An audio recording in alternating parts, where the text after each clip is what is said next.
እነሆ መቆያ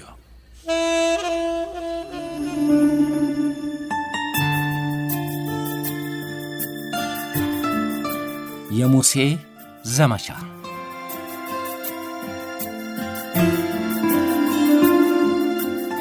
በ1976 ዓመተ ምህረት ባንዱ ቀን ከካርቱም ሱዳን የተላከ መልእክት ቴልአቪቭ ለሚገኘው ለእስራኤሉ የስለላ ተቋም ለሞሳድ አንድ መልእክት ደረሰው። መልእክቱ የተላከው ካርቱም ካለ ቤተ እስራኤላዊ ፈረደ አካሉም ነው። የቤተ እስራኤላዊው መልእክት እያለቅን ነው፣ በከፍተኛ ችግር ውስጥ ስለሆንን እርዱን፣ ድረሱልን የሚል ነበር። በጊዜው የሞሳድ ዋና ኃላፊ የነበረው ይስሐቅ ሃፊ መልእክቱ እንደደረሰው ላለቆቹ አሳወቀ። የሞሳዱን መኮንን ጋድ ሻምሮንንም ወደ ካርቱም ላከው። ሻምሮን ወደ ካርቱም የተላከው መልእክቱን ከላኩት ቤተ እስራኤላውያን ጋር ተገናኝቶ ሪፖርት እንዲያቀርብ ነው። ሻምሮን ፈረደንና እዚያ ያሉትን ቤተ እስራኤላውያን ጥቂቶቹን አግኝቶ አነጋገራቸው። ቤተ እስራኤላውያኑ በከፍተኛ ችግር ላይ መሆናቸውን አምኖ የሚረዱበትን መንገድ ተነጋግሮ ሪፖርቱን አቀረበ። የሞሳዱ ወኪል ተነጋግሮ የተስማማው እነፈረደ ቤተ እስራኤላውያኑን ከያሉበት አሰባስበው ወደ ሱዳን እንዲያመጧቸው፣ እስራኤል ከሱዳን እንድትወስዳቸው ነበር። በጊዜው ሐሳቡ ሊፈጸም ይችላል ተብሎ ለመገመት አስቸጋሪ ነበር።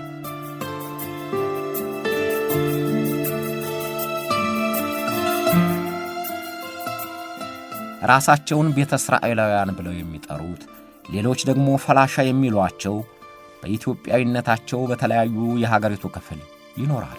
ግን በዚያን ጊዜው የጎንደር ክፍለ ሀገር ከፎገራ እስከ ወልቃይት ገጠሮች ድረስ ጎንደርም አካባቢ ተወላጆቹ በብዛት ተሰባስበው ይኖሩ ነበር። በገጠርም ሆነ በከተማ ሲኖሩ ተወላጆቹ በአንድ መንደር የሚሰባሰቡ ሆነው ከግብርና ሥራቸው በተጨማሪ በዕደ ጥበብ ሙያቸው ይተዳደራሉ። ቤተ እስራኤላውያኑ የቶራ እምነታቸውን ለዘመናት እየተቀባበሉ ጠብቀውት የኖሩ በመሆናቸው የአምልኮታቸውና የሲናጎግ ሥርዓታቸው ከሌሎቹ ይሁዳውያን ጋር ተመሳሳይነቱን እንደያዘ ነበር። በዘመናት ርቀት በአካባቢያቸው የተሰበከው የክርስትና እምነት ጫና ቢያደርግባቸውም መሠረታዊ ሥርዓታቸውን ሳያጣርሱ ሊመሳሰል የሚችለውን አመሳስለው ኖረዋል። ሁልጊዜም ባለተስፋይቱን ምድር የሚሏትን ኢየሩሳሌምን ሲናፍቁ ቆይተዋል።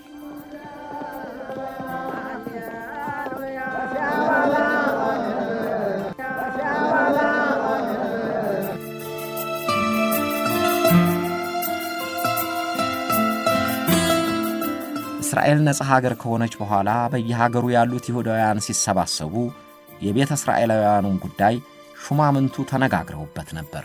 ግን ጠቅላይ ሚኒስትር ዳዊት ቤንጉሪዮን ከአፄ ኃይለ ሥላሴ ጋር ያላቸው መልካም ግንኙነት እንዳይበላሽ ጉዳዩን ሳያነሱት ቆዩ።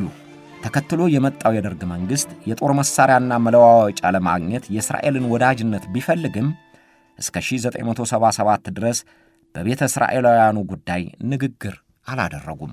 ያም ሆኖ እስራኤል ጎንደር ክፍለ ሀገር ለሚገኙት ቤተ እስራኤላውያን ክሊኒክ በማቋቋምና የዕለት ደራሽ እርዳታ በማገዝ ቅርበቷን ስታሳይ ቆይታለች። አንዳንድ ቤተ እስራኤላውያንም በተናጠል ከኢትዮጵያ ወደ እስራኤል እየሄዱ ጥገኝነት ጠይቀው የሚኖሩ ነበሩ።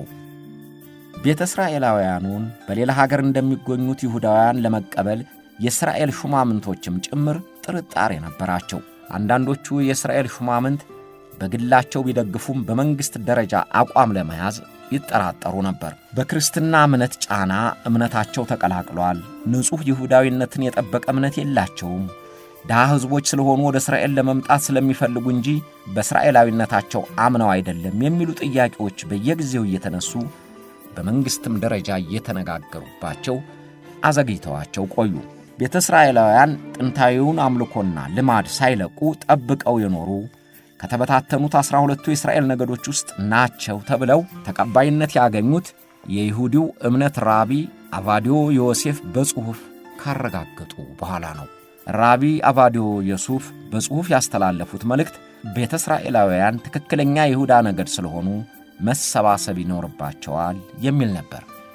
ከዚያ በኋላ የእስራኤል ካቢኔም አስተያየት ተለውጦ የቤተ እስራኤላውያን ይሁዳዊነትን ተቀበለ። ቅዱስ የሰራዊት ጌታ ክብር ምድሩን የሞላ አንጻራቸውም እያመሰገኑ የሐሼም ክብር ከመኖሪያው ይባረክ ይላሉ። በ1977 ዓ.ም በተለይ በኢትዮጵያ የሰሜኑ ግዛት የደረሰው ድርቅ ሚሊዮኖችን ለረሃብና ለሞት የዳረገ ነበር። ቤተ እስራኤላውያኑ በብዛት የሚኖሩባት የጎንደር ክፍለ ሀገር በድርቁ ክፉኛ በመጎዳቷ አሰቃቂ የሞት አደጋ ተጋረጠባቸው። ስለዚህ በርካታ ኢትዮጵያኖች ወደ ሱዳን እየተሰደዱ ነበር። ቤተ እስራኤላውያኑም የረሃቡ ተጠቂዎች በመሆናቸው ከጎንደር የተለያዩ አካባቢዎች ወደ ሱዳን በመሰደድ ላይ ነበሩ። ቀደም ብለው ሱዳን የደረሱት እንደ ፈረዳ ክሎምን የመሳሰሉ ቤተ እስራኤላውያን እስራኤል እንድትረዳቸው የተማጽኖ ደብዳቤ የጻፉት ረሃቡ የጋረጠውን አስከፊ እልቂት እንዲድኑ ብቻ ሳይሆን እንገለላለን፣ ተመችቶን አንኖርባትም ከሚሏት ኢትዮጵያ ወደ ኢየሩሳሌም የመሄድ ፍላጎታቸውን በአጋጣሚው እንዲሟላ ነበር።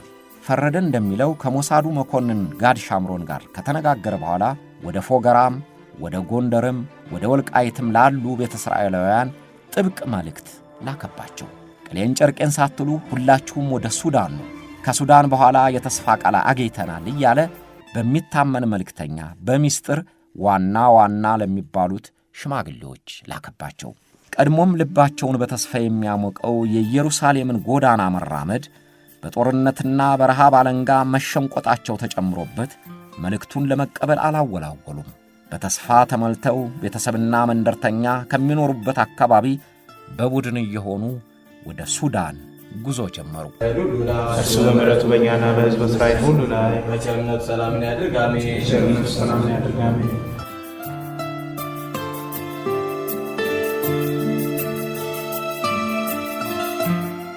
የሞሳዱ መኮንን ጋድ ሻምሮን ሪፖርት ለጊዜው ጠቅላይ ሚኒስትር ለነበሩት ሜናሃም ቤገን ተላለፈላቸው። ሜናሃም ቤገን በጀርመን እስር ቤቶችና ከበባ ሲንገላቱ የኖሩ ስደተኛም የነበሩ እንደመሆናቸው የተበታተኑ ይሁዳውያንን ወደ እስራኤል እንዲሰባሰቡ ጽኑ ፍላጎት ያላቸው ነበሩ።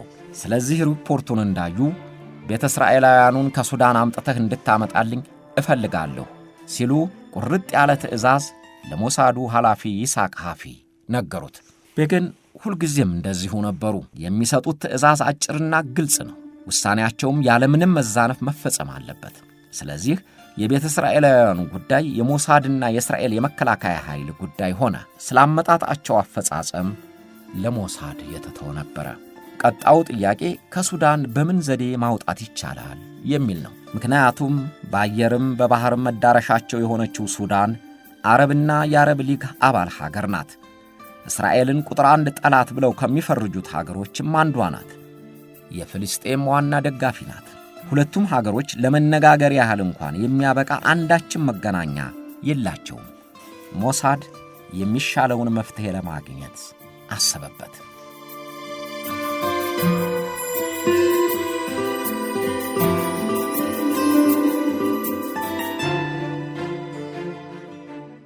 ከጎንደር፣ ከትግራይ፣ ከኤርትራ ረሃቡን ለማምለጥ ወደ ሱዳን የሚሰደደው ሕዝብ ከቀን ወደ ቀን እየበረከተ ነበር። ቤተ እስራኤላውያኑም ነፍሳቸውን ለማዳን መውጫ ቀዳዳ አጥተው በጭንቅ ሰምጠዋል። ቀደም ብለው ወደ ሱዳን የሄዱትን በመጠለያ ካምፕ ገብተው እርዳታ እየተደረገላቸው መሆኑንም ሰምተዋል። ከሁሉም በላይ በሚስጥር የተላከባቸው መልእክት የሱዳን መንገዳቸውን ብቸኛ አማራጭ እንዲሆን አደረጉት። ከደንቢያ፣ ከፎገራ፣ ከወልቃይት፣ ከጎንደር አካባቢ ያሉት ቤተ እስራኤላውያን ረጅሙን ጉዞ ለመያዝ ጓዛቸውን ሸከፉ። ሱዳን ካሉበት አካባቢ ከ500 እስከ 800 ኪሎ ሜትር የሚደርስ ርቀት አለው። መንገዱ ወላፍጥ የበዛበት፣ ትንፋሽ የሚያሳጥር ዳገት፣ ባፍጢም በሚደፋ ቁልቁለትና በሚያቃጥል ነዲድ የተሞላ ነው። የሱዳን በረሃ ክፋቱ ወትሮም የታወቀ ነው። ቢሆንም ጉዞአቸውን ተያያዙት። እስከ 80 ዓመት የሚደርስ ዕድሜ ያላቸው አዛውንቶች፣ ዓመት ያልሞላቸው ሕፃናት፣ ነፍሰ ጡሮች ጭምር የሱዳንን አታካች በረሃ በእግራቸው ተያያዙት። እጅግ ጥቂቶቹ በቅሎና አህያ ያላቸው ቢሆንም ብዙዎች ጫማ እንኳን አልነበራቸውም። በባዶ እግራቸው የሚጓዙበት አብዛኛው መንገዳቸው በመንግሥት ተቃዋሚ ታጣቂዎች ቁጥጥር ስር በመሆኑም ገንዘብ ይጠይቋቸዋል። ሴቶችንም ይደፍሯቸዋል። አዛውንቶቹንም ማዘል የግድ ሆኗል። ግን አዛዮቹም አቅም አጥተዋል። ውሃ ጥም ሕፃናቱን አዳክሟቸዋል። በጊንጥና በእባብ እየተነደፉ በወባ በሽታም እየታመሙ እየሞቱም ነው። አሰቃቂ መንገድ ነበር ትላለች በጊዜው ታዳጊ የነበረችው ወጣት። ቤተ እስራኤላውያኑ በምስራቅ ሱዳን በሚገኘው ስደተኛ መጠለያ ለመድረስ ከ3 ሳምንት እስከ 1 ወር ፈጅቶባቸዋል። አቅማቸው ፈቅዶ በካምፕ የደረሱትም በተላላፊ በሽታ እየተለከፉ ይሰቃያሉ። በየቦታው በሞት የተነጠቁትም ብዙ ናቸው። ቤተ እስራኤላውያኑ ጉዞ ከጀመሩ ጀምሮ የሱዳን ስደተኞችን ካምፕ እስኪለቁ ድረስ 4000 የሚሆኑት መሞታቸው ተረጋግጧል። እንዲህ ሆነው ነው ሱዳን የደረሱት። I knew that if they caught me, they would make me suffer. They had announced a new law. Whoever attempts to escape will be killed. I was not sure what they would do to me. I thought that if they caught me, they would torture and kill me.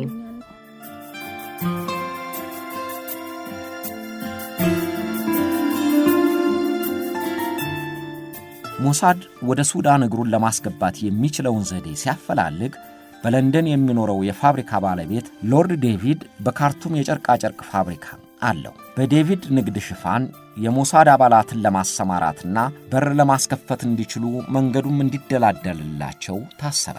በንግድ ማስፋፊያ ሽፋን የተከፈተው አዲሱ የሎርድ ዴቪድ ቢሮ ሞሳድ ቤተ እስራኤላውያኑን ከሱዳን ለማውጣት ተልእኮውን የሚያቀነባብርበት ቢሮ ሆነ። በዚያ የተመደቡት የሞሳድ አባላት በሐሰተኛ ፓስፖርትና ስም የሌላ ሀገር ዜጋ ተመስለው ሱዳን ገቡ።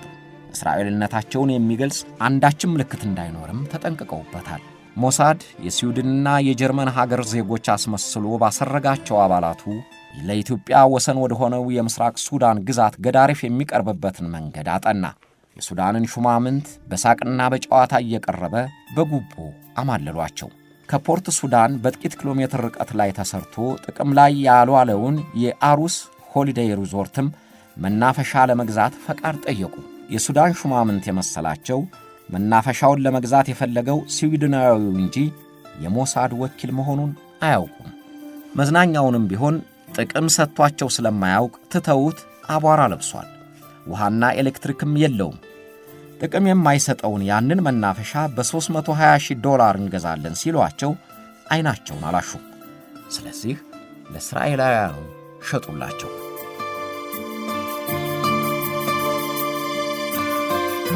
የስዊድን ዜጋ የሚመስሉት እስራኤላውያን ቦታውን አሳምረው የቱሪስቶች ማረፊያ ያደረጉት። ቱሪስቶችን ከፖርት ሱዳን ወደ መዝናኛው በባህር ላይ ለማምጣት ጀልባ እንዲፈቀድላቸውም አመለከቱ። ተፈቀደላቸው። ቆይተው የጥልቀት ዋና ማሰልጠኛ እንከፍታለን አሉ። ሱዳኖቹም ፈቀዱላቸው። ማሰልጠኛው እንዲከፈትና ለማሰልጠኛው ይጠቅማሉ የተባሉት ፈጣን ጀልባዎች፣ ሌሎችም መሳሪያዎች እንዲያስመጡ ፈቀዱላቸው። እነዚያ ጀልባዎች ግን ለማዝናናት የመጡ ሳይሆኑ ቤተ እስራኤላውያኑን በባህር ለማጓጓዝ ይቻል እንደሆነ ለማጥናት የተሰማሩ የሞሳድን ተልእኮ የሚያስፈጽሙ አባላቱ ነበሩ። የሞሳድ አባላት ከሌሊቱ 8 ሰዓት ሲሆን በባህሩና ወደ ስደተኞቹ ካምፕ የሚያደርሰውን መንገድ በጥልቀት እየዋኙ ይመረምራሉ። ይህን ሥራቸውን ሲያከናውኑ ቆይተው አንድ ቀን የሱዳን የደህንነት ሠራተኞች አይተው ተኮሱባቸው። ለምን በሌሊትም የጀልባ እንቅስቃሴ እንደሚያደርጉ ጠየቋቸው። ሥልጠና እየሰጠን ነው ቢሉም የደህንነት ሠራተኞቹ አላመኗቸውም። ሌሊት ላይ በጀልባ የሚንቀሳቀሱ ዋናተኞች እንደሚዘዋወሩ ለአለቆቻቸው ሪፖርት አደረጉ። አለቆቻቸው የመረጃ ደህንነት ክፍሉን በበላይነት ለሚመሩት ምክትል ፕሬዝዳንቱ ጀነራል አልጣይብና ለጸጥታ ኃላፊው አስተላለፉ። ግን እኛ ስለምናጣራው እናንተ አርፋችሁ ሥራችሁን ስሩ ተባሉ። የመረጃ ሠራተኞቹ ያላወቁት ነገር የራሳቸው የመረጃው ዋና መስሪያ ቤት ያንን እንቅስቃሴ ያወቀና የፈቀደ መሆኑን ነው።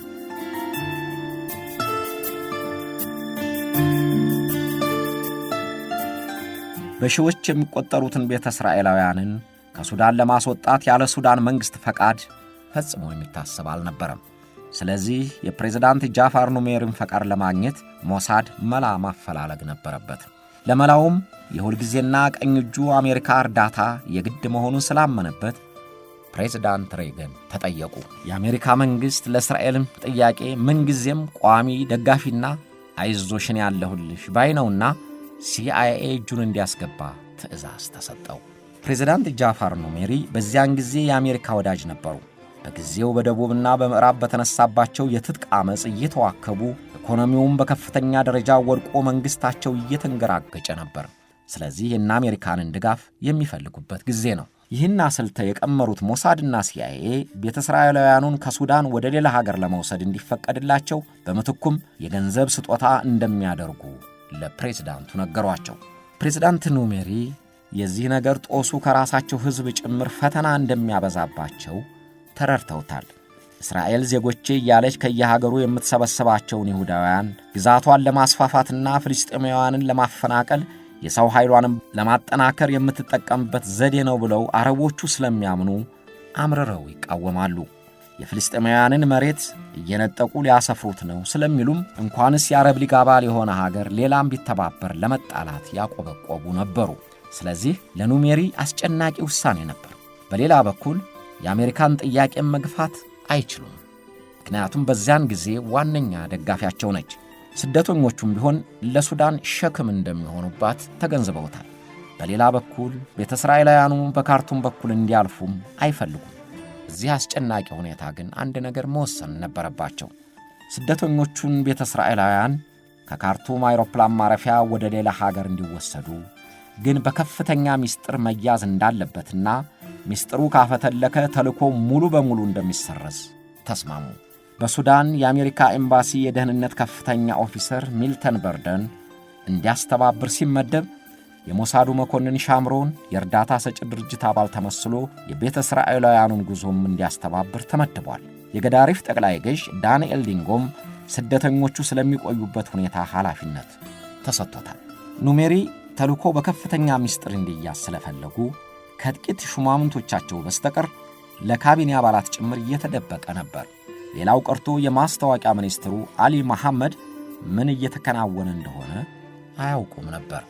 ምስጢሩን የሚያውቁት ተቀዳሚ ምክትል ፕሬዝዳንቱ ሜጀር ጀነራል አልጣይብ፣ የደህንነት አማካሪው ጀነራል ፈታህ ኡርዋ እና የውጭ ደህንነት ዳይሬክተሩ ጀነራል ኡስማን ሰይድ ብቻ ናቸው። በእነሱ ስር ጥቂት የመረጃ ሠራተኞች ተመድበዋል። በሱዳን በኩል ሆኖ በስፍራው እየተገኘ ጉዞውን የሚያስተባብረው የመረጃ ደህንነት ሠራተኛው ኮሎኔል ሙሳ እስማኤል ተመድቧል። ኮሎኔል ሙሳ ከሲአይኤ ወኪሉ ጋር እየተገናኘ የበረራውን ጊዜና ቆይታ እንዲያቀናጅ ነበር የተመደበው።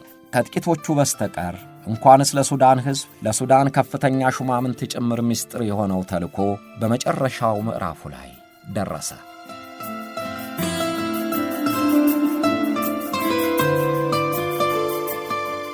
ቤተ እስራኤላውያኑ የበረቱት ሱዳን ካምፕ ከደረሱ በኋላ በወባና በተላላፊ በሽታ እያለቁ መሆናቸውን የተመለከተው የሞሳዱ ሻምሮን በፍጥነት ለማጓጓዝ ብቸኛው አማራጭ የአይሮፕላን በረራ መጠቀም መሆኑን አመነበት።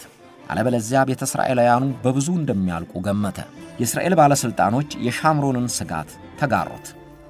ግን ምስጢሩን በጠበቀ መልኩ የዚያን ያህል ሰው እንዴት ማጓጓዝ ይቻላል የሚለው ጥያቄ ለእስራኤላውያን ሹማምንት አሳሳቢ ነበር። በማያስጠረጥር መንገድ ለማጓጓዝ የሚችል አየር መንገድ ከማይጠረጠር ሀገር አፈላልገው የቤልጅየሙን አየር መንገድ አገኙ። በብራሰልስ የግል አየር መንገድ ሆኖ የተመዘገበው በኪራይ በተለያዩ አስጊ ቦታዎች የሚበረውና የይሁዳዊው ንብረት የሆነው ትራንስ ዩሮፒያን ኤርላይንስ ወደ ካርቱም በተለያዩ ምክንያቶች የመብረር ልምድ ነበረው። የሱዳን ሐጅና ዑምራ ተጓዦችን በማጓጓዝም ስለሚታወቅ በካርቱም አየር ማረፊያ መገኘቱና ስደተኞቹን ቢወስድ የሚያስጠረጥር አልነበረም። ምናልባት ተጓዦቹ በአየር መንገዱ ሲታዩ ጥርጣሬ እንዳያስከትል በአየር ማረፊያው ባለው ሰዋራ ቦታ እንዲቆዩ ከአየር መንገዱ ሥራ አስኪያጅ ጋር ስምምነት ተደርሷል።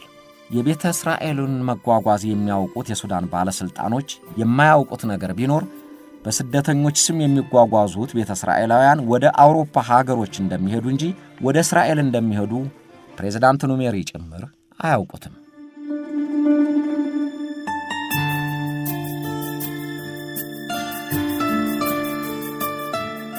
ቤተ እስራኤላውያኑ በሰፈሩበት መጠለያ የሞሳድ አስተባባሪ እየተገኘ ይመዘግባል። ቀድመው የሚሄዱትንና የሚከተሉትን ይለያል። ከነሱ ውስጥ ኮሚቴ አቋቁሞ በአባላቱ አማካይነት በምን ሰዓት የት እንደሚገኙ ቀላል ጓዛቸውን ይዘው እንዲጠባበቁ ይነገራቸዋል። ይህን የሚያስተባብረው የስደተኛ ጉዳይ ሠራተኛ እንጂ የሞሳድ አባል እንደሆነ አያውቁም። በሱዳን ፓስፖርት ወደ እስራኤል እንደሚሄዱም በጭራሽ አያውቁም። ግን ለምን እየለያዩ ይመርጡናል እያሉ እርስ በርሳቸው ይጠያየቃሉ። ቤተ እስራኤላውያኑ ከመጠለያቸው ወደ ካርቱም ማንም ሳይጠረጥር የሚጓዙበትም ዘዴ ታስቦበታል። የአሜሪካው የስደተኞች አስተባባሪ ጄሪ ዊቨር 4 አውቶቡሶችን ከሳዑዲ አረቢያ ገዛ።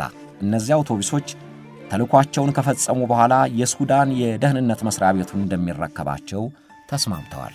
ተጨማሪ አውቶቡሶች በ12800 የአሜሪካን ዶላር ተከራዩ።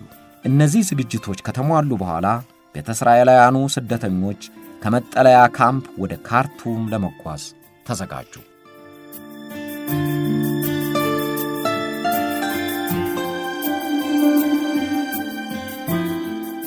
ጉዞው እንዲህ ነበር።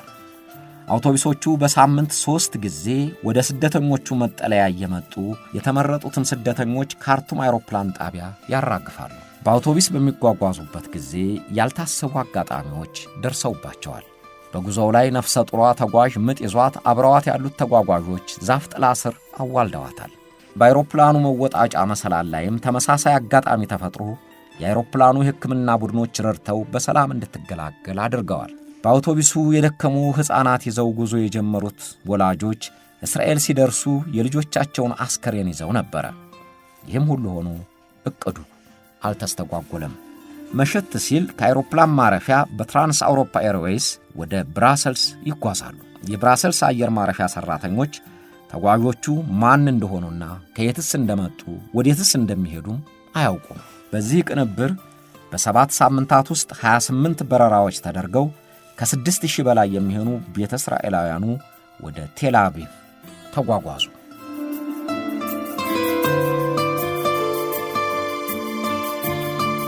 የሱዳኑ የደህንነት መኮንን ኮሎኔል ሙሳ እስማኤል 28ኛውን ምስጢራዊ በረራ ከሸኘ በኋላ ካርቱም አየር ማረፊያ ሆኖ የቢቢሲን ሬዲዮ እያዳመጠ ነበር። ሬዲዮው ዝርዝር ውስጥ ሳይገባ ከኢትዮጵያ የተነሱ ቤተ እስራኤላውያን ወደ እስራኤል መጓጓዛቸውን ባጭሩ ዘገበ።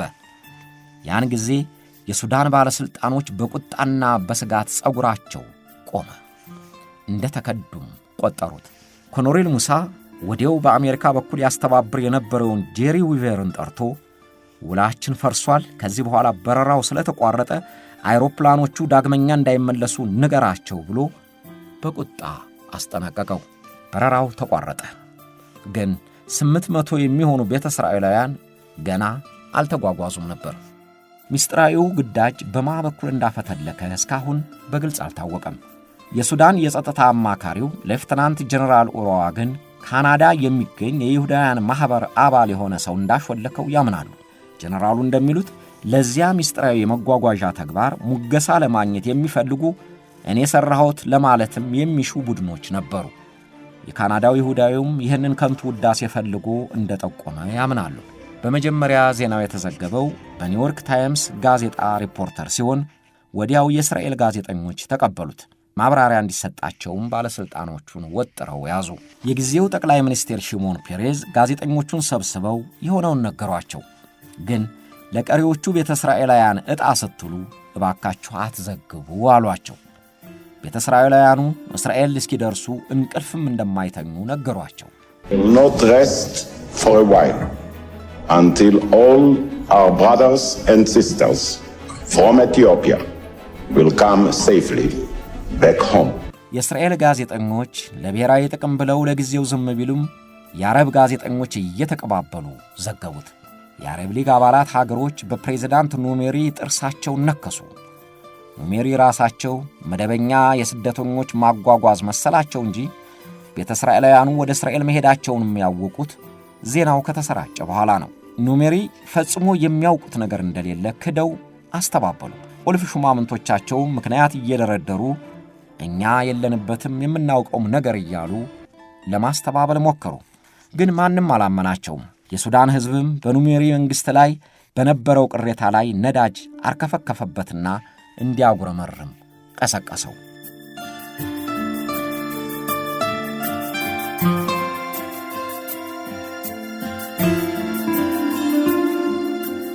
ከቤተሰቦቻቸው፣ ከወላጆቻቸው፣ ከልጆቻቸው ተለይተው ሱዳን መጠለያ የቀሩት ቤተ እስራኤላውያን ጉዳይ ለእስራኤል እጅግ አሳሳቢ ሆነ። ከዚህ ስህተት በኋላም ከካርቱም ፈቃድ ይገኛል ተብሎ የሚታሰብ አልነበረም። ብቸኛው መንገድ አሁንም የጭንቅ አማላጅ የምትላትን አሜሪካ እርዳታ ብቻ መፈለግ ነበር። አሜሪካ ከኑሜሪ ጋር ባላት መልካም ግንኙነት ቀሪዎቹን ቤተ እስራኤላውያንን ለማጓጓዝ እንድታስፈቅድ ተለመነች። አሜሪካ ምንጊዜም የእስራኤልን ልመና ቀርቶ ጥያቄዋን አታስተጓጉልምና ምክትል ፕሬዝዳንቱ ትልቁ ጆርጅ ቡሽ ወደ ካርቱም በረሩ። የቡሽ የሱዳን ጉብኝት ሽፋኑ በዚያ ላሉ ስደተኞች አሜሪካ ስለምታደርገው እገዛ ለመነጋገር ተብሎ ነው። በእርዳታ መስጫ መጋዘንም ተገኝተው ሲያነጋግሩ በቴሌቪዥን ታይተዋል። ዋናው ጉዳያቸው ግን ቀሪዎቹን ቤተ እስራኤላውያን ወደ እስራኤል ለመውሰድ ኑሜሪን ለማስፈቀድና ለማግባባት ነበር። ፕሬዝዳንት ኑሜሪ የምክትል ፕሬዝዳንቱን ጆርጅ ቡሽ ልመና ለመግፋት አልቻሉም ወይም አልፈለጉም። በሁለተኛ የዓለም ጦርነት ጊዜ እንግሊዞች ይጠቀሙበት የነበረው በገዳሪፍ አልአዛዝ አውሮፕላን ማረፊያ ተጠቅመው ስደተኞቹን እንዲያጓጉዙ ፈቀዱ። የሚመጡትም አውሮፕላኖች የአሜሪካ አውሮፕላኖች እንዲሆኑ አስገደዱ።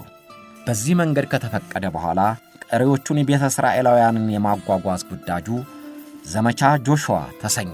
አሜሪካ C-140 የተሰኙ 6 የማጓጓዣ አውሮፕላኖቿን መድባ በየግማሽ ሰዓት ልዩነት እየበረሩ የቀሩትን ቤተ እስራኤላውያን የማጓጓዝ ተልእኮውን ማንም ሳይሰማ በሚስጥር አከናወኑ። ዘመቻው በዚህ ሁኔታ ተጠናቀቀ። በዘመቻ ሙሴ ሞሳድ፣ CIA፣ የሱዳን የመረጃና ደህንነት መስሪያ ቤት፣ በካርቱም የአሜሪካ ኤምባሲ እና በክፍያ የተቀጠሩ ቅጥረኞች በትብብር አቀናብረውታል። ይህ ሁሉ ሲሆን ምንም የማያውቀው የኢትዮጵያ ወታደራዊ መንግሥት ነበር። ከኢትዮጵያ ወጥተው በሱዳን ወደ እስራኤል ስለሄዱት ዜጎቹ ለማወቅ አቅም አልነበረውም።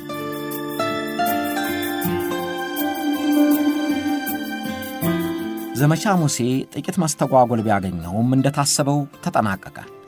የቀሩትም ወደ እስራኤል በመወሰዳቸው እስራኤል ፍላጎቷን አሳካች። ተባባሪዋ አሜሪካን ያሰበችው ተሳክቶላታል። የፕሬዝዳንት ኑሜሪ መንግሥት ግን በጋለ ብረት ምጣድ ላይ የመቆም ያህል አደጋ አስከተለበት። የቤተ እስራኤላውያን ወደ እስራኤል መግባት ሲታወቅ የአረብ ሀገሮች በተለይ ከኑሜሪ ጋር የቆየ ቅራኔ የነበራቸው እነ ኮሎኔል መሐመድ ጋዳፊ በብርቱ ተቃወሙና ቀሰቀሱባቸው። የአረብ ሊግ ከርቶናል ብሎ ፊቱን አዞረባቸው። ከሁሉም የባሰው የሱዳን ሕዝብ ቁጣ ነው። የሱዳን ሕዝብ በአማጽያን መበርታትና በኑሮ ውድነቱ ምክንያት ተከፍቶ ከ15 ዓመታት በላይ በሥልጣን የቆየውን የኑሜሪ መንግሥት እየጠላ ነበር። በየጊዜ የሚያሰማው ተቃውሞ በኃይል እየታመቀ ቢቆይም አንድ ቀን ለመፈንዳት እንዳሸቀሸቀ ካብ ለመናድ ጊዜውን የሚጠብቅ አይነት ሆኖ ነበር። የቤተ እስራኤሉን ጉዞ የኑሜሪ መንግሥት ማመቻቸቱ ሲሰማ ተቃውሞው ተባባሰ። እስራኤልን በከፍተኛ ጥላቻ የሚያየው የሱዳን ሕዝብ ተከድተናል ብሎ እንዲያስብ የመንግሥት ተቃዋሚዎች አራገቡት። የሕዝቡን ተቃውሞ መባባስ አድብተው ያው የነበሩት የሱዳን የመከላከያ የጦር አዛዦች የሙሴ ዘመቻ በተከናወነ 5 ወራት በኋላ በመፈንቅለ መንግሥት ሥልጣኑን ወሰዱት። ሁልጊዜም ወታደሮች የሕዝብ ዓመፅ መጋጋሉ ሲበረታ መፈንቅለ መንግሥት ለማድረግ አመቺ ጊዜ አድርገው ይቆጥሩታል። የሱዳን የመከላከያ ሚኒስትር ጀነራል ሶዋር አልደሃብም ወታደሮቻቸውን አስተባብረው ኑሜሪን በወጡበት ግብፅ እንዲቀሩ አድርገው የፕሬዝዳንቱን ወንበር ወረሱ።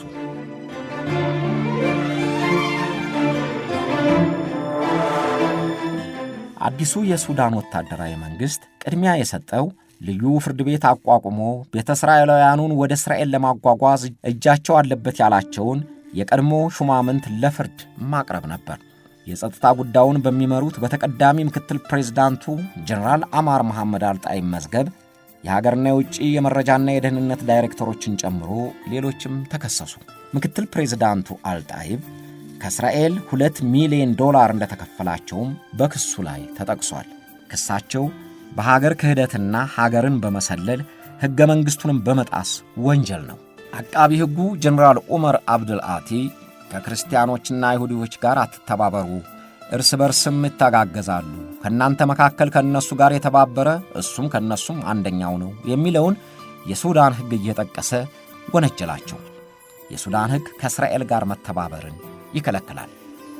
ተከሳሾቹ የፖለቲካ መሪዎች ፕሬዝዳንቱ ጭምር በሰጡት ትዕዛዝ ነው የሚል መከራከሪያ ያቀረቡ። ለ4 ወራት የግራ ቀኙን ክርክር ሲሰማ የቆየውም የሱዳን ከፍተኛ ፍርድ ቤት ተቀዳሚ ምክትል ፕሬዝዳንቱ ሌፍትናንት ጀነራል አልጣይብን በሁለቱም ክሶች በእያንዳንዳቸው 30 በጠቅላላ 60 ዓመታት እስራት ፈረደባቸው። ሌሎቹንም ጥፋታቸውን ይመጥናል ያለውን የእስር ቅጣት ጣለባቸው።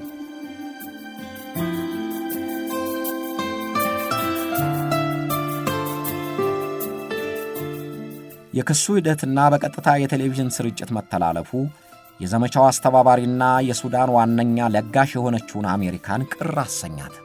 ስለዚህ ክሱ እንዲቋረጥ አዲሱን ወታደራዊ መንግሥት ጠየቀች። አዲሱ ፕሬዝዳንት ግን የሱዳን ሉዓላዊነትን መዳፈር ነው ብለው እምቢ አሉ። ቢያንስ የቀጥታ የቴሌቪዥን ስርጭቱም እንዲቋረጥ ድጋሜ ጠየቀች። የሱዳኑ ወታደራዊ መሪ ግን አልተቀበሉትም። አሜሪካኖች እጃቸው እንዳለበት እያወቅን ማስተባበራቸውንም እያወቅን አልከሰስናቸውም፣ አልተናገርናቸውም። ከነሱም ዜጎች የያዝነው የለም፣ ለምስክርነትም አልጠየቅናቸውም። ምን አግብቷቸው ስርጭት ይቋረጥ ይላሉ ብለው እምቢ ስላሉ የክሱ ሂደት እስከ መጨረሻው በቴሌቪዥን ታይቷል።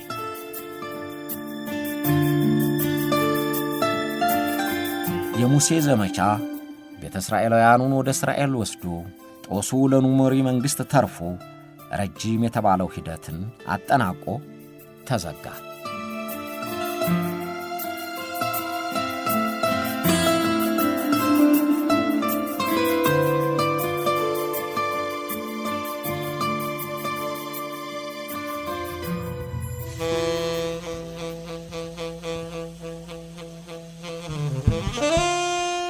አብራችሁን ስለቆያችሁ እናመሰግናለን።